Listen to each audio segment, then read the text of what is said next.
গল্পের শুরুতেই দেখা যাবে ঝাঁপি কাসাইকে জলের বোতলটা দিয়ে বলছে, নাও কাসাই দি, জলটা খেয়ে নাও, তারপর আমাকে সব ঘটনা খুলে বলো কি হয়েছে। এরপর কাসাই জলটা খেয়ে নেয়। এরপর কাসাই বলছে, জানিস ঝাঁপি, আমি যখন সকালবেলা সবার জন্য চা করে নিয়েছিলাম, এরপর চায়ের কাপটা আমি নিয়ে যাচ্ছিলাম, তখনই মিঠি এসে আমার গায়ে ইচ্ছে করে ধাক্কা দিয়ে আমার হাত থেকে চায়ের কাপটা ফেলে দেয়। এরপর ওর মা আমাকে বলল যে বাড়িতে আসতে না আসতেই অলক্ষীদের মতো কাজকর্ম করলে আমার চায়ের কাপটা ভেঙে ফেললে। আর তখনই সেখানে নীলু আসে। নীলু এসে দেখে আমার হাতটা পুড়ে গেছে। এরপর নীলু এসে বলছে, কিভাবে হলো বলো তো, কিভাবে হাতটা পুড়লে। এরপর মিঠি বলল যে তোর বই তো ওইভাবে চায়ের কাপটা ফেলে দিয়ে ভেঙে দিল। এরপর আমি বলেছি, মিঠি তুমি মিথ্যে কথা কেন বলছো, তুমি তো ইচ্ছে করে আমার গায়ের সাথে ধাক্কা দিয়ে আমার হাত থেকে চায়ের কাপটা ফেলে দিলে। এরপর মিঠি বলল যে ওমা বৌদি, তুমি এত মিথ্যে কথা কি করে বলতে পারলে বলো তো, আমি তোমাকে ইচ্ছে করে ধাক্কা মেরেছি, তুমি তো একাই পড়ে গেলে। এরপর ওর মা আমাকে বলেছে যে প্রথম দিন আসতে না আসতে এভাবে মিথ্যে কথাও শুরু করে দিয়েছে, দেখলি তো তোর বউ এখন তোর জন্য ঠিক কতটা করবে। তখন নীলু বলেছে, মা থামবে এবার, ওর হাতে একটু মলম দিতে হবে। কাসাই আমার দেরি হয়ে যাচ্ছে, তুমি হাতে মলমটা লাগিয়ে নাও, আমি বাজারে যাচ্ছি। এই কথা বলেই নীলু চলে গেছে। আর তখন ওর মা আর ওর বোন আমাকে অনেক কথা শুনিয়েছে, আরো বলেছে মেঝেটা তাড়াতাড়ি পরিষ্কার করে আমাকে রান্না বান্নাগুলো করে নিতে, হাতে ব্যথা পেয়েছি দেখে এটা বাহানা ধরে যেন বসে না থাকি। তখনই আমার মনে হলো যে আমার ঝাঁপির কাছে চলে যেতে হবে। এই কথা ভেবে কিন্তু আমি তোর কাছে চলে এসেছি ঝাঁপি। এরপর পিছু পিছু ওরা আমাকে ডাকছিল, কিন্তু আমি কারো কথা শুনিনি, তোর কাছে চলে এসেছি সোজা। ঝাঁপি তুই বল, এত কিছু হয়ে যাবার পরও আমি ওই বাড়িতে ফিরে যাব? ওই বাড়িতে আমাকে থাকতে হবে? বল, আমি ওই বাড়িতে থাকতে পারবো না রে ঝাঁপি। এরপর ঝাঁপি বলছে, শোনো কাসাই দি, একটা পরিবারে থাকতে গেলে, একটা সংসারে থাকতে গেলে অনেক কথাই হবে, তাই বলে এভাবে কিন্তু বেরিয়ে আসা ঠিক না কাসাই দি। এরপর কাসাই বলছে, ঝাঁপি তুই বুঝতে পারছিস না, আমাকে ওরা প্রথমে যে অপমানগুলো করেছে, আমি এই অপমান সহ্য করে ওই বাড়িতে কিছুতেই থাকতে পারবো না। এরপর ঝাঁপি বলছে, কাসাই দি তুমি বাচ্চাদের মতো কেন কথা বলছো বলো তো, ওখানে তো নীলুদা আছে, নীলুদা তো তোমাকে সাপোর্ট করে, তোমাকে ভালোবাসে, দেখবে একদিন সবাই তোমাকে ভালোবাসবে। এই কথাই বলছে ঝাঁপি কাসাইকে। এদিকে দেখা যাবে দীপ সবটাই শুনছে কাসাই আর ঝাঁপির কথা। এদিকে কাসাইকে ঝাঁপি বলছে, শোনো, তোমাকে সবার আগে ওই বাড়ির সবার মন জয় করতে হবে। তুমি বাবার বাড়িতে ছিলে, আমরা তো জানি তুমি কত গুড গার্ল, কিন্তু তোমার শ্বশুর বাড়ির লোকজন তো জানে না। তোমাকে সবার সামনে প্রমাণ করতে হবে যে তুমি কতটা গুড গার্ল। সবার সাথে ভালো ব্যবহার করতে হবে, সবাইকে ভালোবাসতে হবে, তবেই তো তোমাকে সবাই ভালোবাসবে। ওরা যতই তোমাকে কথা শোনাক না কেন, তোমাকে এসব কিছু করতে হবে যাতে তোমাকে ওরা ভালোবাসে। এবার বুঝলে তো কাসাইদি, ওখানে তোমাকে ফিরে যেতে হবে, কারণ ওটাই তোমার সংসার। এসব কিছু বোঝাচ্ছে ঝাঁপি। ওইদিকে দীপ সবটা শুনে মনে মনে বলছে, ঝাঁপি তুইও তো তোর স্বামীর অধিকার পেয়েছিলি, কিন্তু তুই তো নিজেই সেটা হারালি। এত বড় মিথ্যা কথা বলে তুই নিজেই হারালিলে সবকিছু, এখন তুই অন্যকে এভাবে বুদ্ধি দিচ্ছিস। এদিকে দেখা যাবে ঝাঁপি কাসাইকে জড়িয়ে ধরে বলছে, শোনো, তোমাকে আমি একটা টিপস দেই, এই কথাটা শুনলে তুমি সবাই মন জয় করতে পারবে, সবাই আর তোমার উপর রেগে থাকবে না। এই কথা বলে কানে কানে কাসাইয়ের কথাটা বলে দেয় ঝাঁপি। এরপর কাসাই ভীষণ খুশি হয়। এরপর ঝাঁপিকে বলছে, ঝাঁপি তুই কত ভালো রে, দেখলি আমাকে কত সুন্দর একটা বুদ্ধি দিলি। আচ্ছা ঝাঁপি তুই থাক। এরপর ঝাঁপি বলছে, ঠিক আছে কাসাই দি, তুমি এবার যাও, সাবধানে যেও। এই কথা বলতেই ঝাঁপি একে ছেড়ে কাসাই চলে যায়। এরপর দীপ এসে ঝাঁপিকে বলছে, ভালোই তো অন্য কাউকে বুদ্ধি দিচ্ছিস, এদিকে যে নিজের একটু জ্ঞান বুদ্ধি নেই সেদিকে তো খেয়াল নেই, নিজের হাজবেন্ডকে এভাবে মিথ্যা কথা বলে কষ্ট দিয়েছিস, আর এদিকে আরেকজনকে বুদ্ধি দিচ্ছিস। এরপর ঝাঁপি বলছে, কে বলেছে আমার বুদ্ধি নেই? আমি আমার হাজবেন্ডকে আমি মিথ্যে কথা বলেছি, আমি সবটাই বলেছি। কেন মিথ্যে কথা বলেছি? আমি কারোর ক্ষতি চাইনি, তবে সেটা যদি কেউ বুঝতে না চায় তাহলে আমি কি করতে পারি? আর এসব কথা আমার সামনে কোনোদিনও বলবে না, আমি এসব কথা আর মনেও করতে চাই না। ঝাঁপির এমন কথা শুনে অবাক হয়ে যায় দীপ। ওইদিকে দেখা যাবে নীলুদের বাড়িতে নীলুর মা বাবা অনেক কথাই বলছে। নীলুর মা বলছে, আমি না হয় একটু কথা শুনিয়েছি, তাই বলে কি নিজের বাবার বাড়িতে যেতে হবে? এরপর নীলুর বাবা বলছে, দেখলি তো, এ বউ আমাদের কথাই চিন্তা করে না, তাহলে তোর কথা কি করে চিন্তা করবে? সারা জীবন তোর সাথে কি করে থাকবে? আমি বলে দিচ্ছি নীলু, আমরা ওকে সুন্দরভাবে নিয়ে এসেছি, বউয়ের স্ত্রীর মর্যাদা দিয়েছি, এই দত্তবাড়ির বউ বানিয়ে নিয়ে এসেছি, কিন্তু ও আমাদের ছেড়ে চলে গেল। এদিকে এসব কথা শুনে দেখা যাবে নীলুর বৌদি মনে মনে বলছে, ওরা আমার সাথে অনেক কিছু করেছে, কিন্তু ঠাকুর তুমি দেখো এই মেয়েটার সাথে যেন ওরা এমনটা না করে। এদিকে দেখা যাবে নীলুর দাদা বলছে, দেখলি তো, এই মেয়ে এবারে লক্ষ্মী হতে পারে না। এরপর নীলু বলছে, কাসাই আমার কথা শুনলো না, কাসাইকে এতবার বুঝালাম। ঠিক তখনই কাসাই চলে আসে, হাতে মিষ্টির একটা প্যাকেট নিয়ে এসে বলল, বাবা আপনার জন্য আমি মিষ্টি এনেছি, গরম গরম জিলিপি এনেছি। এরপর নীলু বলছে, কাসাই তুমি কোথায় গিয়েছিলে? এরপর কাসাই বলছে, ওই তো ওরের দোকানটাতে গিয়েছিলাম, বাবা নাকি গরম গরম জিলিপি খুব পছন্দ পছন্দ করে, সে কারণেই তো আনতে গিয়েছিলাম। এই কথা বলেই দেখা যাবে চলে যায় কাসাই আর নীলুর বৌদি জিলিপিগুলো একটা প্লেটে করে আনতে। এদিকে দেখা যাবে নীলু সবাইকে বলছে কারো ব্যাপারে কিছু না জেনে এভাবে কথা বলবে না, বলে দিলাম। এই কথা বলেই নীলু সেখান থেকে চলে যায়। এরপর দেখা যাবে নীলুর মা বলছে ব্যাপারটা কি হলো। এরপর নীলুর বোন মিঠি বলছে খেলাটা কিন্তু ঘুরে গেল, আমরা আবার অপমানিত হলাম। এদিকে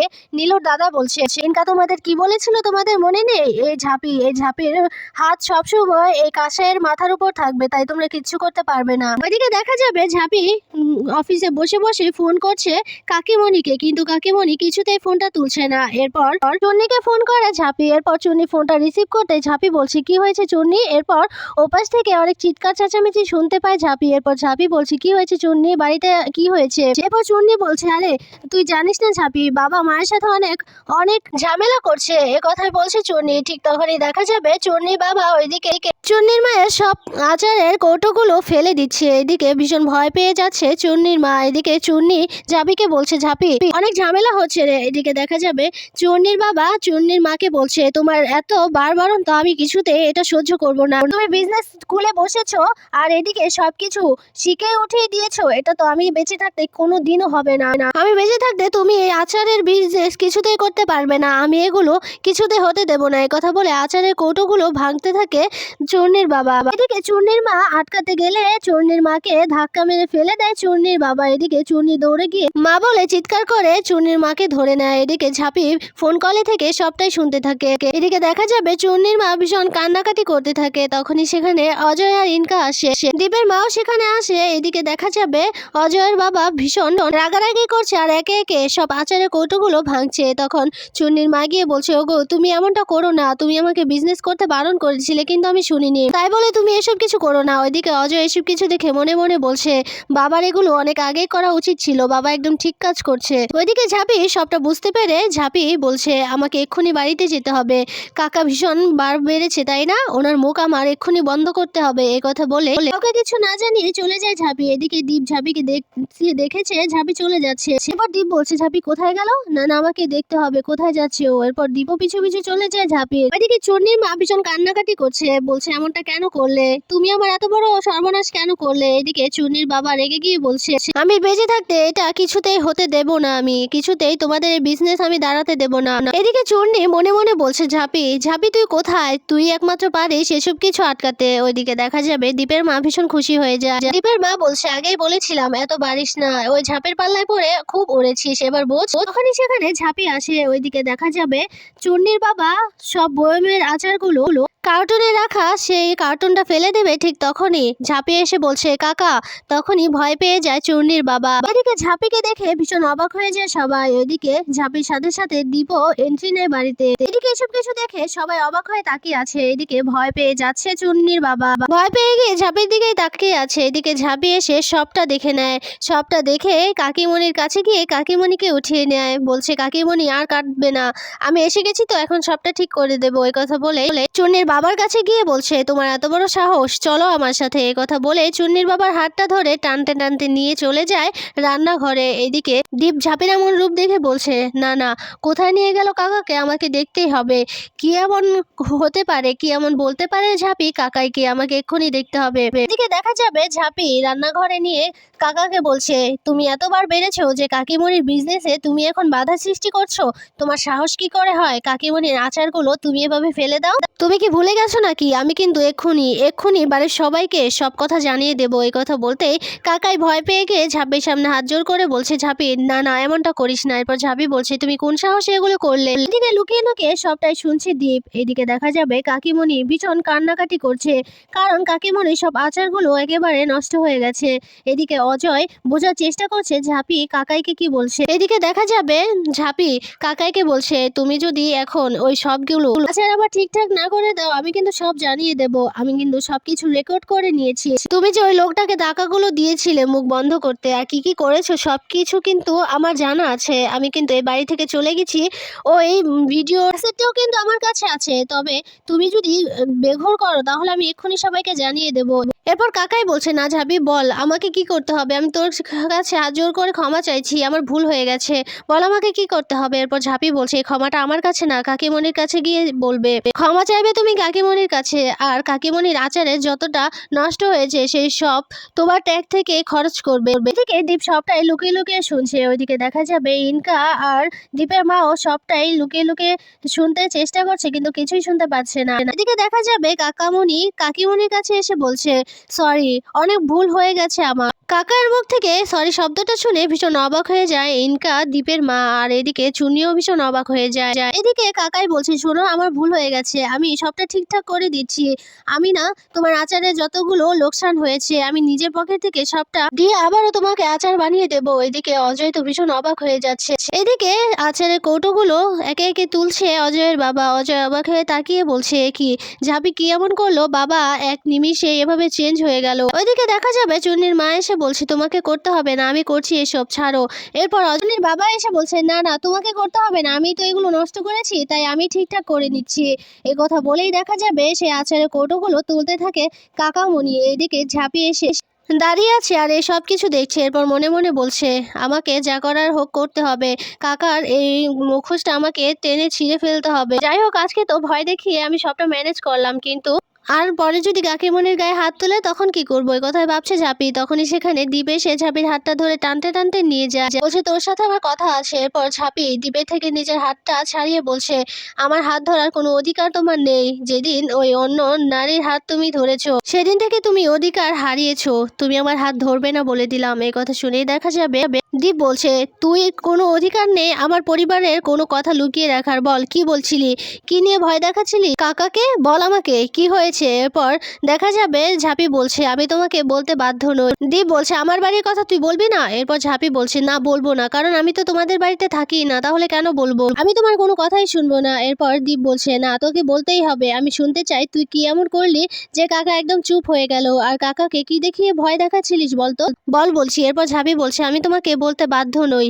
তুমি যেই দিন ওই একজন অন্য নারীকে এই বাড়িতে এনেছো, তোমার জীবনে অধিকার দিয়েছো, সেদিন থেকে তুমি সব অধিকার হারিয়েছো, আমার উপর আর কোনো অধিকার খাটাবে না। এরপর দীপ আঙুল খাড়া করে ঝাঁপিকে বলছে, শোন, তুই কিন্তু এবার বাড়াবাড়ি করছিস। এরপর ঝাঁপি বলছে, আমি তো বাড়াবাড়ি করবোই, তুমি দেখে নিও। কথা বলে ঝাঁপি হনহন করে বেরিয়ে যায় বাড়ি থেকে। এদিকে ঝাঁপির বেরিয়ে যাওয়ার পানেই তাকিয়ে আছে অবাক হয়ে দীপ। এরপর এদিকে দেখা যাবে চুন্নি মনে মনে বলছে, বুঝলাম না কিছু, ঝাঁপি কি এমন বললো, বাবাকে কি দেখিয়ে ভয় দেখালো যে বাবা এতটা চেঞ্জ হয়ে গেল। এদিকে দেখা যাবে দীপের মা ইনকাকে বলছে, ইনকা, কি এমন হলো যে ঠাকুরপো এভাবে পাল্টে গেলো, ঝাঁপি কি কোনো জাদু জানে নাকি। এরপর ইনকা বলছে, আমি জানি না আন্টি, ও কি এমন বলেছে, আমার তো মনে হচ্ছে পেছনে অন্য কোনো রহস্য আছে, আমাকে এই রহস্য উদ্ঘাটন করতেই হবে। এই কথাই বলছে ইনকা। ওইদিকে দেখা যাবে অজয়ের বাবা ঘরে বসে আছে। অজয় গিয়ে বলছে, বাবা কি হয়েছে বলো তো, তুমি কি আমাদের কাছ থেকে কিছু লুকোচ্ছ, ঝাঁপি কি এমন বললো। এ কথা বলতেই রেগে যায় অজয়ের বাবা, বলছে, আমি কিচ্ছু জানি না, যা এখান থেকে, কি লুকোবো বলতো, যা এখান থেকে, ভালো লাগছে না। এই কথা বলতে অজয় চলে যায়। এরপর ইনকা এসে বলছে, অজয়কে তো থামিয়ে দিলেন কাকা, কিন্তু আমাকে আমাকে কিন্তু সব সত্যিটা বলতেই হবে। আপনার কি এমন কথা ঝাঁপি জানে যে কথা শুনে আপনি এত ভয় পাচ্ছেন, ঝাঁপি আপনাকে ভয় দেখাচ্ছে, কি এমন করেছেন। এই কথা বলতেই ভয় পেয়ে যায় অজয়ের বাবা। ওইদিকে দেখা যাবে ঝাঁপি নিজের বাড়িতে গেছে। বাড়িতে গিয়ে সেই ক্যাসেটটা হাতে নিয়ে বলছে, এই ক্যাসেটটার ভেতরে যা আছে এইটা সবার সামনে আনলে তো কাকার মুখোশটা খুলে যাবে। আমি কতদিনই বা এটা লুকিয়ে রাখবো। মা ঝাড়ালক্ষ্মী, তুমি আমাকে ক্ষমা করে দিও। এভাবে মুরব্বীদের কোনো বদনাম করতে হয় না, কিন্তু নিজেদের সম্মান যদি নিজেরাই রক্ষা করতে না পারে আমি কি করতে পারবো বলো। আর ঠিক তখনই ওইদিকে দেখা যাবে চুন্নির বাবা আবারও অশান্তি করছে চুন্নির মায়ের সাথে। বলছে, এই বিজনেসটা যদি তুই করিস তাহলে আমার থেকে খারাপ আর কেউ হবে না। এখনই সেখানে ঝাঁপি আসে। ঝাঁপি এসে বলছে, তোমার খুব বার বেড়েছো তাই না, এবার কি সবার কাছে সব সত্যিটা বলে দেবো, তুমি যে পাড়ার মেয়েদের সাথে নষ্টামি করে বেড়াও সে সব কথা এখন কি বলে দেবো নাকি। এরপর দেখা যাবে সবাই এই কথা শুনে অবাক হয়ে যায়। এরপর দেখা যাবে চুন্নির বাবা বলছে, কি প্রমাণ আছে, কি প্রমাণ আছে তোর কাছে, তুই এসব কথা কেন বলছিস। এরপর দেখা যাবে ঝাঁপিকে চুন্নির মা বলছে, ঝাঁপি তুই কি বলতে চাইছিস বলতো। এরপর ঝাঁপি বলছে, শুনতে চাও কি বলতে চাইছিস। কাকা পাড়ার মেয়েদের সাথে অসভ্যতা করে বেড়ায় আর আমার কাছে সেই সব প্রমাণ আছে। এই কথা বলতে কাকা বলছে, কি প্রমাণ আছে তোর কাছে দেখি। এরপর ঝাঁপি বলছে, এই তো এই ক্যাসেটটা, এটাতে সবকিছু ভিডিও রেকর্ড করা আছে। এই কথা বলতে ল্যাপটপের সামনে গিয়ে সেই ভিডিওটা অন করতেই অবাক হয়ে যায় সবাই।